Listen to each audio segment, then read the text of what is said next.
Howdy folks, I'm Don. This is Thinking Theology. I take a neutral stance on things because I'm a philosopher by nature, and I just look at the arguments being made, and I like being exposed to various lines of thought. And I haven't seen this video. I do largely reactions, and I just give my comments along the way as I see fit. Sometimes the subject matter that the person is presenting in the video is so thorough, so complete, so compelling that I don't have a lot to say afterward. I'm like, I would be detracting from it. But in any case, I'll add my comments. And this one is why Richard Dawkins doesn't debate creationists. He's a Brit, so I'm wearing my Union Jack in honor of his heritage. All right, let's see. Oh, it's a short one, 2.5, 3 minutes. The Banana Man's partner, Who's that? Kirk Banana Cameron, was supposed to be debating with me on the Bill O'Reilly show. I was invited to go on the Bill O'Reilly show. Indeed, I did go on the Bill O'Reilly show. He did. It was recorded this afternoon. And they phoned up and said, would I mind if Kirk Cameron came on as well? I did something with Kirk Cameron and Michael Knowles on here. I reacted to something, and that's the only reason I know that Kirk Cameron is a creationist, and I think he was a former childhood actor and such, but now he's pretty big in promoting Christianity, as Michael Knowles is as well. Knowles, I think, is Catholic, and Cameron is maybe Protestant. I don't know what denomination, but both sort of engaging in pro-Christianity, and Dawkins is not that. And they explained that he was the Banana Man's sidekick, the one. Who's the Banana Man? The one who grins to one side in that Monty Python sketch where they do the, Oh. You study a well-made banana. That one. Okay, thanks. Anyway, I've for once departed from my usual rule, and my publisher persuaded me it was a good thing. So I said, "Oh, all right, I'll do it." And then the next thing I knew, Kirk Cameron had withdrawn. Maybe he had a very good reason. I'm not saying anything, but more seriously, why would I decline to debate with creationists? Would you, if you were a geographer, agree to have a debate with a flat earther?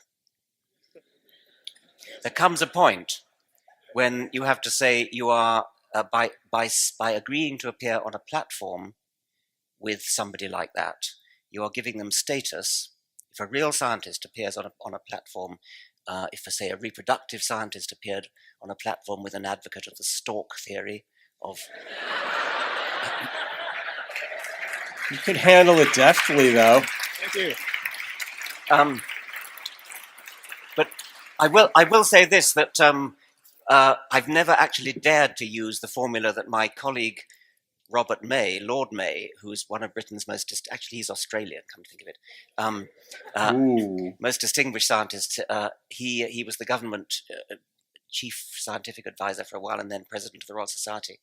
What he says when he's asked to have a debate with a creationist is, "That would look great on your CV, not so good on mine."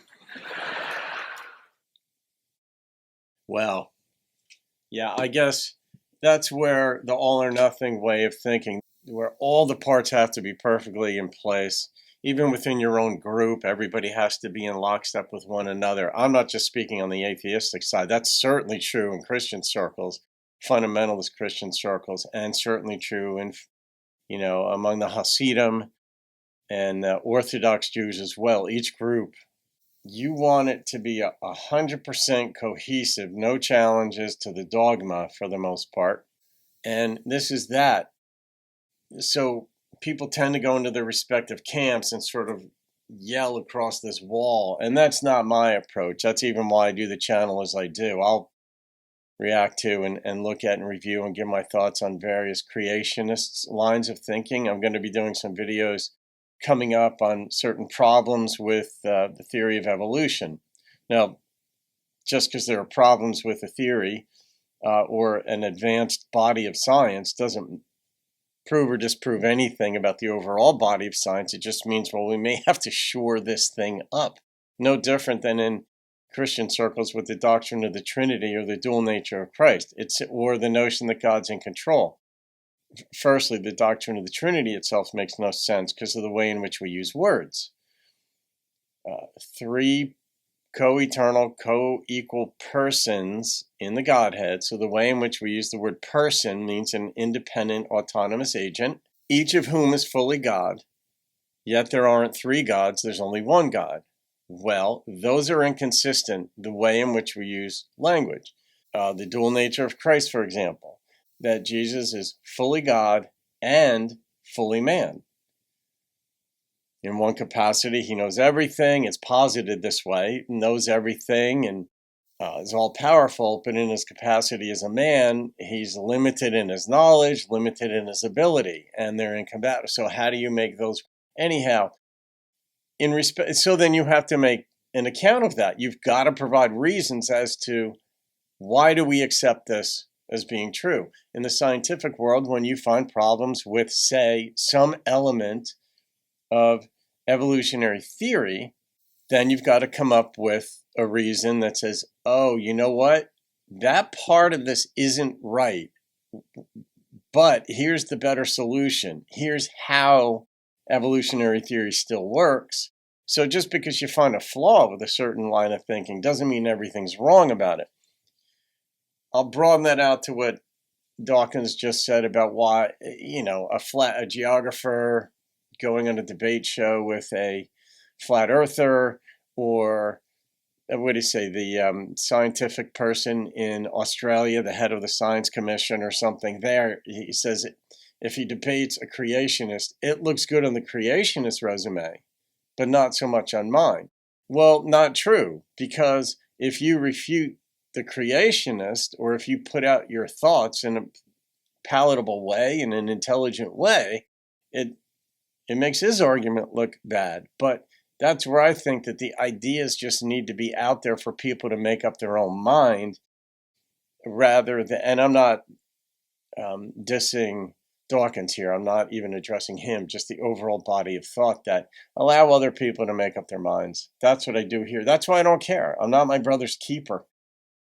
Contrary to what, I think a lot of folks do on the extreme left or right. And I don't mean politically, but just whichever side you come down on the extremes, that I don't care what you think. I'm not on the extreme though. It's just that simple, because I acknowledge what I don't know and I'm comfortable with it. So hope you enjoyed that, folks. I like Dawkins is pretty funny. Now I know who the Banana Man is. It's from I think he said The Life of Brian. So there. Have a great day, folks. See you on another video, and keep thinking theology.